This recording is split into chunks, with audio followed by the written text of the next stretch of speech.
Olá pessoal, boa tarde, tudo bem com vocês? Espero que esteja tudo ótimo, tudo perfeito.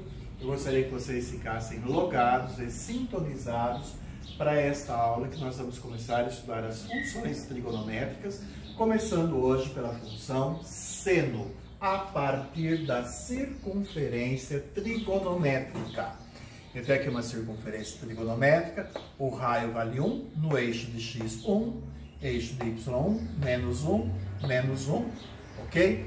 Eu tenho um ângulo x aqui marcado no sentido anti-horário, que é o sentido positivo, tudo bem?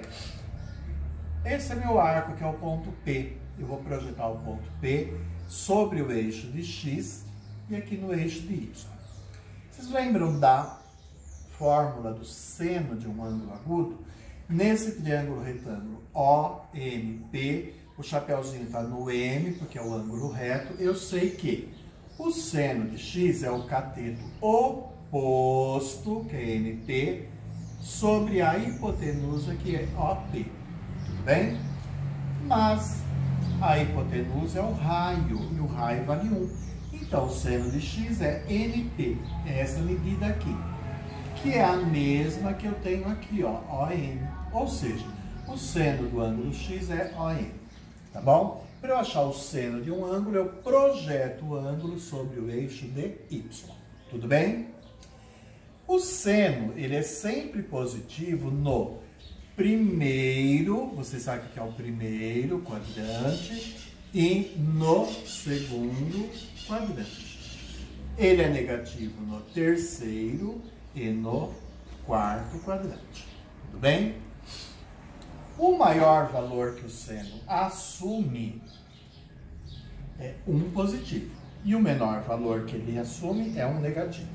Ou seja, o seno está entre menos 1 e 1. Olhem aqui, gente. Um ângulo do primeiro quadrante. Eu projeto ele sobre o eixo de y. O que está em vermelho aqui é o valor do seno, que é um valor positivo, que está compreendido entre 0 e 1. Um ângulo do segundo quadrante. Quando que o ângulo está no segundo quadrante? Quando ele estiver entre 90 e 180 graus. Eu vou projetar esse ângulo no eixo y. Esse pedacinho vermelho é o valor do seno, valor positivo. Se eu tiver um ângulo no terceiro quadrante, ó, projeto, o seno é esse pedacinho, é negativo por quê? Está entre 0 e menos 1. Terceiro quadrante estão todos os ângulos localizados em 180 e 270 graus. Finalmente, um ângulo do quarto quadrante, olha aqui, eu projeto ele no eixo de y, é esse valorzinho aqui em vermelho, tudo bem? Que é um valor negativo. Vamos agora ao gráfico da função seno. Cada função tem um comportamento gráfico. A função linear é uma reta, a função quadrática é uma parábola, aí nós temos a função exponencial, a função logarítmica, que são curvas. Para eu fazer a função seno, no eixo de x, vou marcar os ângulos. 0, π sobre 2, que é 90 graus, π 180, 3π sobre 2 e 4π.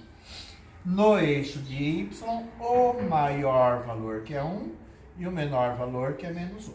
Ok? O seno de 0 é 0, então começa aqui. Aqui é 30 graus, ó, gente. Eu coloquei esse ângulo para facilitar. 30 graus é a metade, 1/2. Então é esse pontinho. Π sobre 2, 90 graus vale 1. Π, 0. 3π sobre 2 para x é menos 1 para y, 2π, 0. Aí não é para fazer com régua, hein, gente? É esta curva aqui, que é a função seno. Essa curva é chamada de senoide. É isso daqui, ó. Isso é a função seno, tá bom? Para vocês saberem o comportamento gráfico dela. Olha aqui, gente. Aqui é o primeiro quadrante, de 0 a 90 graus. Ela é positiva. Todo desenho que fica acima do eixo de x é positivo. Então, é positivo no primeiro, no segundo. Ela é negativa aqui, ó, no terceiro quadrante, que a curva está para baixo de 0, e no quarto quadrante. Tudo bem? Ela será crescente no primeiro quadrante, decrescente no segundo, decrescente no terceiro e crescente no quarto quadrante. Tudo bem? Tudo isso aqui nós temos na tabela depois, tá? O domínio da função, quer dizer, quais são os valores que eu posso pegar para x? Todos os ângulos do conjunto dos números reais, tá bom? A imagem é o valor de y, a imagem está localizada entre -1 e 1. É aqui, ó, onde está o desenho. O maior valor é 1, o menor é -1. Tudo bem? A partir de 2π, a função começa a repetir os valores. Então, a curva vai repetindo o esquema a partir de 2π, tá bom? Toda função que repete valor é chamada de função periódica. No caso dessa função y igual a seno de x, tá? O período é 2π. A partir de 2π começa a repetir os valores. A fórmula para achar o período de uma função é dada por p de período igual 2π sobre k. 2π sobre k. Gente, não é 2πk, é 2π sobre k. Tudo bem? K é o coeficiente de x, é o número que acompanha x. Por exemplo, aqui, ó, y igual a seno de 2x. Então, se eu quiser o período dessa função, eu coloco 2π sobre k. Então, vai ficar 2π sobre 2, porque k vale 2, você simplifica. Nesse caso, o período será π.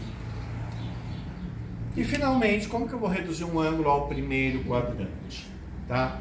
Se o ângulo x estiver no segundo quadrante, eu pego 180 graus menos o valor do ângulo dado. Por exemplo, professor, eu não sei o seno de 120 graus. Se você souber 30, 45, 60, você saberá qualquer outro ângulo.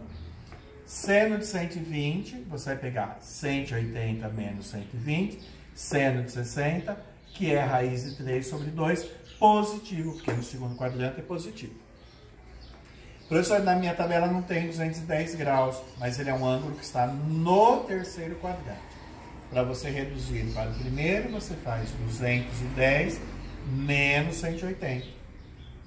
Ângulo de 30 graus, que vai dar menos 1/2. Por que é menos 1/2? Porque no terceiro quadrante o seno é negativo. E finalmente, se o ângulo estiver no quarto quadrante, eu faço 360 menos o ângulo dado. Quanto que vale o seno de 315 graus se eu não tenho a minha tabela? É 360 menos 315, seno de 45, que é menos raiz de 2, sobre 2. Gente, está assim muito resumida por questão do tempo que a gente tem para poder ficar dando essas aulas para vocês. Espero que vocês tenham aprendido alguma coisa. Eu não vou enviar esse material para vocês, apenas os exercícios correlatos à matéria, a essa aula de hoje. Tudo bem?